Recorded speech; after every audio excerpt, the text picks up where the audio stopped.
and actually the children themselves are the main social conditioners, and you get crap like this, and then the curriculum. Can you imagine? There is one person, I think it's still the case, that sets the national curriculum for the entire population. I mean, are we nutty? So then it gets cramp. Almost invariably, the national curriculum, if you have an education secretary, it will be, well, this was my experience of life. This is one of the great things about politicians. This is what happened to me, so must be good for you, mustn't it? So never stop asking why is my first conclusion. I've never stopped asking why. I can't stop asking why.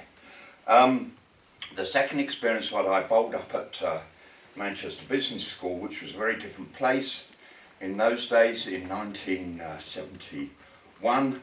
And there's this bloke, the next lecture, 72, it's a bloke called Stafford Beer, who, turned out to be one of the absolute doyens. I didn't realise at the time. His lectures were very interesting. The doyens of system thinking. And he was working at that time with the Chilean government on CyberSyn, it was called, which was, they were trying to run the entire economy in a manufacturing sense, and I mean, very, very impressive. I also had the experience of Tavistock Institute of Human Relations. So I got this combination, fortuitously, of deep systems thinking and the human dimension. And particularly from the Tavistock side and the way in which people behave and our psychologies and how that influences us, particularly from the Tavistock side, they did these things called, it's sort of sub-T groups. T groups were a thing that went on in the west coast of the US at that time.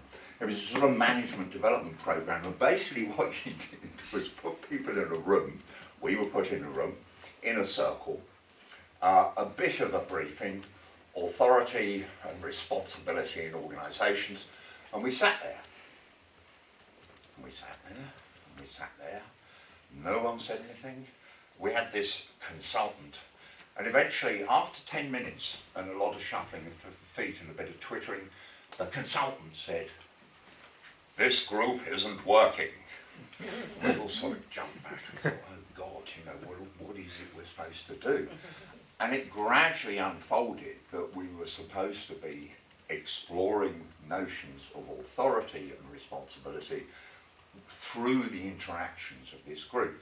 I should say, curtains closed, a circle of chairs, nothing in the middle between the chairs. And basically, ours didn't get too bad, but the T groups would go on from there. And you would find that immense conflicts would come out. And indeed, people had nervous breakdowns because just doing that and forcing people to confront the present and their being obviously raises all sorts of things in one's mind. That was that. Traditions of understanding, I think, are incredibly important. I've come to learn this. Where are we coming from? Indeed, where is an organisation coming from? So I set off, not deliberately. I worked first of all for a rubbish compacting firm. In those days, this wasn't a sort of particularly status-orientated job, but reframed these days in the vanguard of recycling. It's not bad. I worked for the Greater London Council. This is a predecessor to the GLA that exists today. The Greater London Council is a vast, sprawling organisation. I was in strategic development at the centre. You would have thought that's going to be an incredibly interesting job. No, unfortunately, there was nothing to do. The long-term members there went to the cinema in the afternoon. The entire organisation was sort of riven with politics. Everything was politics. Ken Livingstone was the leader of the council at the time, but the office, it was just hideous. It was abolished by Thatcher. It was abolished for political reasons. She didn't like it, she didn't like the opposition. But actually, in terms of organisational change, it was an early lesson. sometimes things are so bad you just have to abolish. And indeed I argued this some years ago for the Home Office, that it just is, no matter how good and hard people try, it just doesn't work. So the GLC was abolished for the wrong reasons, but it was the right thing to do. And then it took 20 years for a sort of more functioning form of government with the governance across it to come back in. Then I was off to Foster Wheeler, process plant contractor, then off to Synchronamics, a management consultancy, then off to another consultancy, and finally to this organisation called Maynard and Barry, and I worked in 1981 and 2 in Hungary. This is the heart of the Cold War, and very interesting to see a country in that situation and getting in the back of a car and with people I was working with and trying to engage them in a sort of, I thought, a neutral conversation, about how's the economy, isn't that sort of thing? No one said a word, because none of the people in that car knew and could really trust that if they expressed an opinion, where they wouldn't be shot by one of the other people in those cars. And I suppose that, amongst many other experiences, is why I'm quite keen on preserving as a fundamental freedom of speech, because I can see where it ends up if you don't go down there. But that's another one of the confusions of today. Finally, at Maynard Barry, I was made redundant, and that's a blow to the self-esteem and dignity, and it's 1982 for God's sake, and I had a family, 3 children, where's the work coming from? So very insecure, but actually, having now been made redundant 2 or 3 times in my life, best career decision ever made. Because fundamentally they knew, and actually I knew, that I didn't fit. And then you go and find somewhere where you do, and off you go. Yeah, so that was 1982. Proper management consultancy took off at that point. This was general management consultancy, not, everything is called management consultancy these days. It's sort of flower arranging. I'm not criticising flower arranging, I think flowering is a very, very good thing. So then, I suppose it started to stick in my head some of the key phrases that have sort of carried me through. The best is the enemy of the good, which is a paraphrase of Voltaire. In other words, okay, we're going to do the best. You often hear this in organisations, you've got to reach for that. It's going to be a damn sight more difficult to get than something that's good. So let's do something good and make sure we get there. I've never met a man so ignorant from whom I couldn't learn something as Galileo, and I've always kept that in mind, because we run around the world and we bump into people who think, oh God, shut up. But dig in, because one of the crucial things to be a successful systems thinker is humility. And if you don't have humility and understand, the longer you've been around, the more, and the more you've learnt, the more you realise you don't know. And so, and as Richard, as Jung said, thinking is difficult. That's why most people judge. So next time you come across someone judging, or indeed yourself, as I try to apply all of these rules to myself with, rules with varying thoughts. There are as many histories as there are historians, always worth bearing in mind. That's one of mine. And society's become scared of words, was a point made by, I don't particularly care for him, but Ricky Gervais in a stand-up comedy thing, and how humans have done all these wonderful things, and look at this technology, we're no longer scared of lines, we can do with this, but we're scared of words, aren't we? We're really scared of words. So that was that. Then, moving swiftly on, where shall I take you next? Yeah, so I tried, I thought Alison's talk this morning was really interesting, and she's trying to operate within first order change, and yeah, doing it as well as it's possible to be done. I tried to introduce some second order change, which is rather than change within the system, first order change, second order change, changing the system. And that over the years I've come to realise that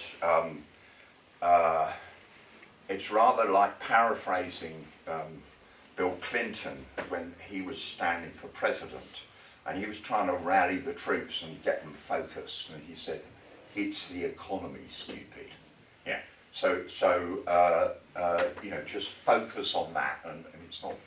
I'm not calling people stupid, but it's a reflection on yourself. And it's the system, stupid. You know, if you go into government, if you spend any time in government, and I've spent a lot, then it's the system. Maybe I won't get into that. But I did produce a report on the reform of the civil service. This was done for Jonathan Powell, who was Blair's chief of staff. And Blair blessed it, and it went to Andrew Thingy, who was the head of the civil service, and you know, there's a big hoo-ha, big hoo-ha. It was rather like I'd had people try to do this before, and people who tried to do it after, most notably, of course, recently, it's Dominic Cummings. And it sort of gets so far, but the civil service has a great capacity to absorb shocks and absorb changes to the way it operates, and then, like memory foam, it returns to its original shape. Yeah, I mean, I was marked by Richard Mottram, that's like big cheese permanent secretary, you know, sent round to watch my presentations and then sort of counter them if needed. I was bad-mouthed in the press by the head of the First Division Association, which is the senior civil servants trade union, and yeah, so they really take the status quo seriously. But it was at that point, having produced this thing on the dead general, it's called the Dead Generalist for Demos, and it having got, you know, lots of political backing and lots of publicity and all the rest of it, I realised that actually it's the system, stupid. You know, trying to reform one piece of it is a complete mistake, and I think often we bump into that as systems thinkers, that if you just pick a bit, then you haven't got a chance. Now, quickly, I wanted to get into this, which is one of, I guess, my chief takeaways in government. The political science is an oxymoron. Okay, so people use the term political science, professor of political science, you know, theoretical, and I think a lot of the time what people are trying to do is legitimise a process that actually is often more about personal power. It's more about trade-offs. It's more about, you know, party politics than it is in any way about some rational, logical approach to taking decisions and getting things done. And if you think about politics, politics is very important. If you don't know the answer, you know, you know, what are the trade-offs between spending this on defence and spending that on health? What are the trade-offs between, you know, some of the things that we saw this morning in terms of how much on flood defence, how much on troubled families, etc., etc. And you get to a point where you just have to make a trade-off, hopefully a balanced trade-off. Science, and the notion of applying the word science, which is about the physical world, to the human world, always struck me as very peculiar. You know, so you've got all hard science, you know, Ohm's law, If you want to know a current and you've got the voltage and the wattage, then you can work it out. Have I got that right? Yes, I think so. And it works 100% of the time. You know, that's science. Then you've got modelling, which is sort of emerging science, and it was very interesting to watch them over COVID, because actually, I think if you work with models, you know that you take the climate over the years, you know, the models have got better and better and better, and better and better and better. So we don't get, oh, there'll be no hurricane tomorrow from Michael Fish, through to, yeah, we pretty much know the weather for the next week, yeah, with pretty much certainty. And it's the same with the COVID thing. We went, oh, what the hell's going on here? It's all over the place. And gradually, some of the modelling was crap, it turned out. Some of the modelling was good. That then brings me back to traditions of understanding. Because principally in government, the traditions of understanding are humanities. I love humanities graduates. Some of them are my best friends and relatives. But they are predominantly humanities, economists, and law. So you've got those three. And those three windows, those three perspectives, those three ways of looking at the world dominate in government. You know, where are the people who know how to get things done, for example, if you've got COVID going on? Where are the scientists? Where are the engineers? Where are the operational researchers? Where are the systems thinkers? And I'll come back to that in a minute. So always look for traditions of understanding, because that will determine just what the organisation can do. And if it's limited into that particular mindset, then you've got a problem. But you can go on, okay, there's politics and there's science, so don't get those mixed up. The other thing that then goes on is politicians presume you can policise an end state into existence.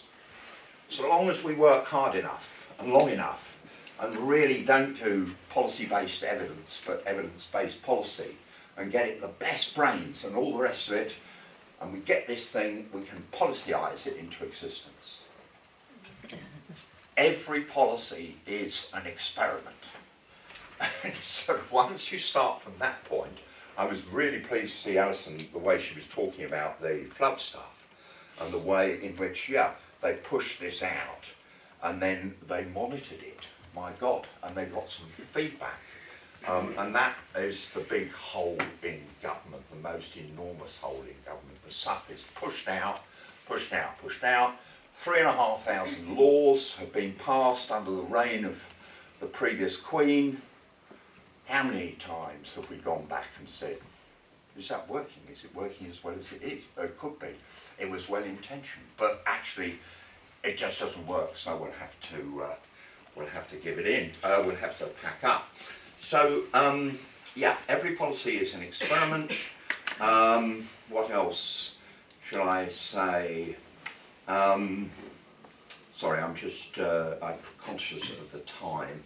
So, by the time you've added those things up, yeah, this political politics, you know, it's really a scientific thing. No, it's not. We can policise things into existence. No, you can't. Because even with the most evidence, the most and best evidence, you can never go, there's the answer. And then you've got traditions of understanding that are narrow, and you don't have any, you don't have routinized feedback in government. Are we surprised that the whole thing's pretty much a complete mess? I mean, I've spent years, and just to, again, Alison's talk, great. Pickering, particularly, I remember when I say we, this is working for the Environment Agency and many others as well. That was going on in the year 2000. Yeah. Should we try and do flood defence in a different way? Okay, yeah. The Troubled Families one, New Labour came in 1997. One of the first things they did, they added up how much are certain families costing us, and it was $250,000 a year to the public purse, even then. I mean, God knows what it is now. And so I'd written another report for Demos. This one was called Relative Values, about family and support, and various other people involved in a thing called Sure Start came in, and those first support for early intervention, the support, the crucial years of parenting, 0 to 3. And that was, that had some effect, it gone into it, but sort of here we are, sort of how many years later, 20, 30 years later, doing it again. Because those things are very good, but none of them get embedded by changes, fundamental changes to the system of governing. Right, well, I'll just mention a few things to finish off with. One, in the modern world, dualisms. Dualisms, either or, it's either this or it's that. We're getting killed by dualisms, I think, in our society. You're pro-immigration or you're anti-immigration. Well, immigration's a thing. I mean, it just exists. You can't sort of be pro it or anti it. You can have a discussion about the rate of absorption, cultural issues, and so on and so forth. Woke and anti-woke. Right-wing and left-wing, except those things, what I thought was left-wing in the old days has now become right-wing, apparently, and right-wing's like, oh God, And then, of course, we'll have a witch hunt if you've said the wrong thing. Dualisms, if you get involved in dualisms, periodically I do, and then I whack myself over the wrist and say, don't be so stupid, Ed, you are not systems thinking.